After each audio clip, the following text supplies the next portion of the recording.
Jaguars, Browns. Hey, we haven't. Oh, I was gonna say we have an actual starting quarterback. No, we don't. Trevor Lawrence has been ruled out since. Fuck. This shit is annoying. Mr. Elite, Joe Flacco, baby. Good God. Joe Flacco will get the 9th best matchup for fantasy. CJ Beathard, if he plays, I don't even remember who the third string is that they signed, who will likely play. The third stringer is likely going to play, and I have to look it up here because I can't even tell you who it is. Give me one second. Where's this game on Sleeper? Jackson. Yeah, they only showing 2 quarterbacks on Sleeper. I was like, son of a biscuit. All right, yeah, I don't know who it is. Fucking hell. They are only showing Beathard. Yeah, you're right. So it's a bad matchup for whoever plays for the Jags. I don't want to play them this week. Joe Flacco is startable. I'm sure he's in mid-range QB2 for me. He's actually at 26. I am moving him up. He is better than Desmond Ridder. Joe Flacco is my QB 20. I don't even know how to rank. I have Beathard at 28. Anyone who plays in his place would be ranked significantly lower. I don't know what to tell you here. Like, start Flacco if you're desperate. Yeah. I'm fine with that matchup. So I looked up even on their website, the Jaguars website, they don't have anybody listed besides Beathard. So like, we have to find the practice squad. Whoever that is, that's the guy. That's their third string dude. I don't even know who it is in Jacksonville. So yeah, that's fun. But yeah, Flacco's fine. Like, he's able to support an offense and get his guys to march down the field and do that. So like, this is Joe Flacco. He's viable, but in 1 QB, no, I'm not doing it. In Superflex, I'm fine with him as my QB 2. You just know that it's a low ceiling and low floor Flacco, but he can get you by if you need it. Just a sec. I'm trying to figure this out because this is very important. I get like Nathan Rourke. Oh yeah. So the thing with Rourke is he looked good in the preseason. I don't know why I forgot about them.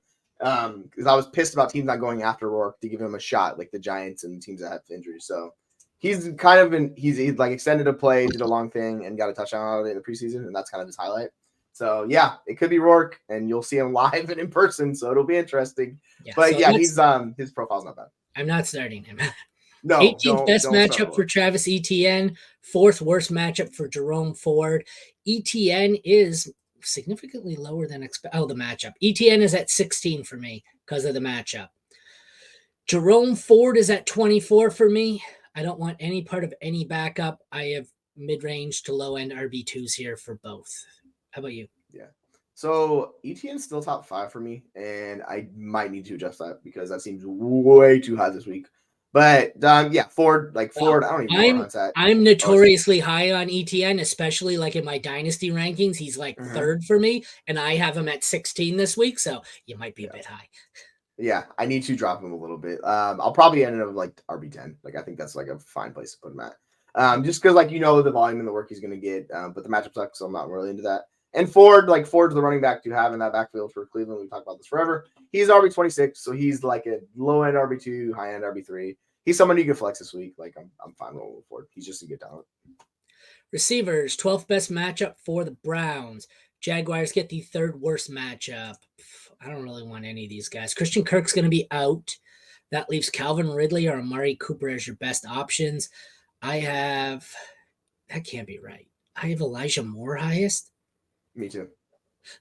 What? Well, no, hold on. Let me check this. I think I should do. Yeah, Elijah Moore's the highest. I need to fix this out. So his usage was super weird yesterday. Like, they used him downfield, which they had not been doing all season. Right. So I can't find Amari Cooper. Is Amari Cooper listed as not playing or something? No, I have him 2 spots below. I have Cooper 2 spots below, and then I have Ridley 2 spots below that. They're all grouped together. I don't know why, but I was like, I have Cooper at 71. Do you know why? He's still in concussion protocol, and I'm anticipating him being out, which is why mystery solved, which is why I have Eli Moore as the highest. He's at 28, and Calvin Ridley's at 41, but I hate Calvin Ridley, so that's just me. Yeah, I mean, I have Ridley at 37, so I don't want to start either of these guys. I like if you need a 3 or a desperation flex, fine, but I don't want either. Yeah, so if Cooper does miss the game, I'm gonna put Elijah Moore up a little bit higher. But like his role last week was actually good for fantasy. He was viable. They used him on the field, which is more than this low 8-out nonsense. He got 12 targets. It was not efficient at all, but he still got 12 targets. So you just chase the volume with him. Like, you flex him and you just live with it. Yeah. Worst matchup for Evan Engram, 15th best for Njoku. I'm starting both. Engram is 8 for me. Njoku is 12. They are both solid low end tight end ones. The kickers, fourth worst matchup for Brandon McManus. I don't care. I'm starting him anyways. Dustin Hopkins, second worst matchup. I don't care. I'm starting him anyways. These guys have been two of the better kickers on the season. Hopkins is the one and is the best D-Hop in the league. I'm starting both as top 5 options. The DSTs, top 6 matchup for the Jags. Top 14th best matchup for the Browns. I don't love either defense. They're both startable. Jacksonville, I have at 8. Cleveland at 12. It's because there's a lot of ugly matchups for good defenses. So you're probably, if you have them, you're going to have to start them. Like Lex here in the chat, you're starting them. Having said that, I still have Dallas ranked higher than Cleveland by 3 spots. So I'm still probably starting Dallas, but yeah, I'm with you.